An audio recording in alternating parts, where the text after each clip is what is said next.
Hey everyone, I'm Michael, and this is another episode in my series, A Plant a Week. In this series, I talk about various houseplants. I highlight one for the whole video, talking about how to properly care for it, how to water it, how to propagate it, everything that you need to know to keep your plant healthy and happy.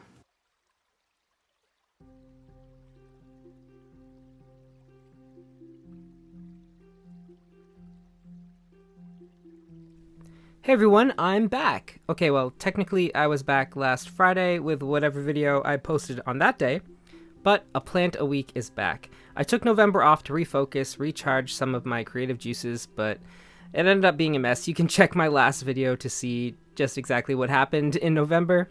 But yeah, I'm back today with another care video, and this one was actually requested in a previous video, the Peperomia Red Twist, or Peperomia verticillata red log. Verticillata? Oh my goodness. I really don't know my Latin or whatever that is, okay?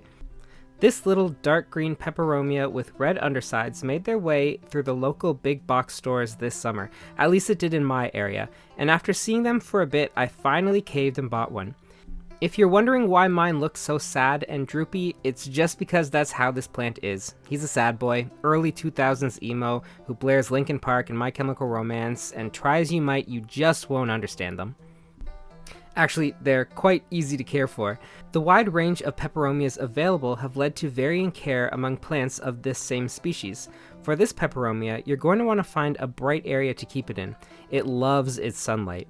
It even handles direct light really well, so don't be afraid to set this thing out during the summer months. As this plant grows, it might look really leggy, and to be honest, I don't think there's a way around this besides aggressively pruning it. It stretches out even in lower light conditions as well, and I found it's best to keep cutting it to promote branching. That way it becomes a bit bushier and not so long and spindly. You're also going to want to turn this plant almost daily for even growth. This is one of my most active plants, and it's constantly turning to face whatever light source is closest and best to it.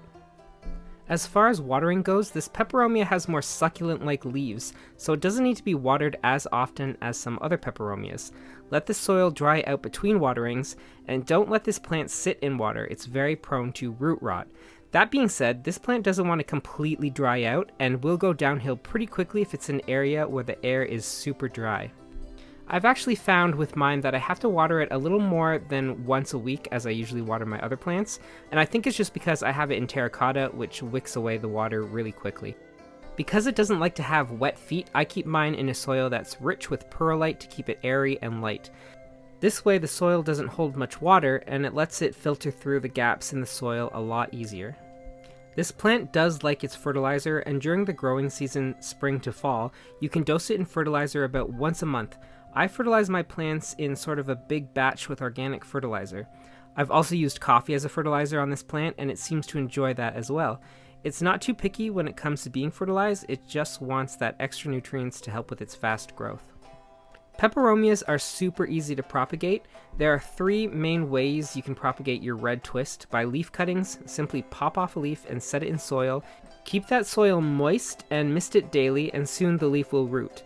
You can also take stem cuttings pretty much anywhere along the plant, or cuttings from the tips. I rooted a bunch in water, and they worked just fine that way too.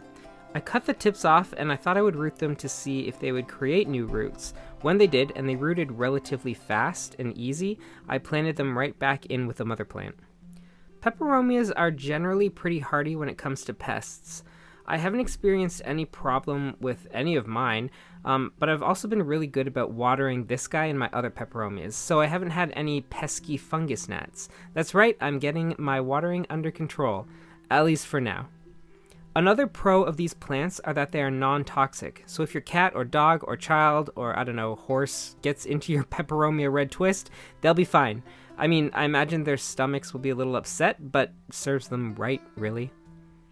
With a lot of light and moderate to slight watering, this sad emo boy will flourish in your care.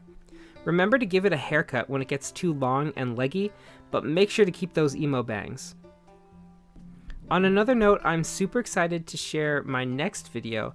It's the very first music video for some fantasy music that's being made for our board game.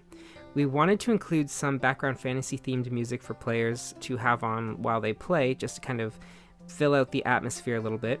I'll post the link to that video in the description below as well once it's released. Thanks again for watching. Remember to like and subscribe for similar content. On Mondays, I post videos about houseplants, and on Fridays, I also post videos about houseplants, and reading, writing, photography, art, and any other generic interests of mine. As always, you can find my social media links in the description below. Also, you can find links to H&H Games, the board game company I've helped create, and our debut board game, Season of Heroes. You can also find the Amazon links to my fantasy series, A Chronicle of Crowns. Thanks for watching, bye!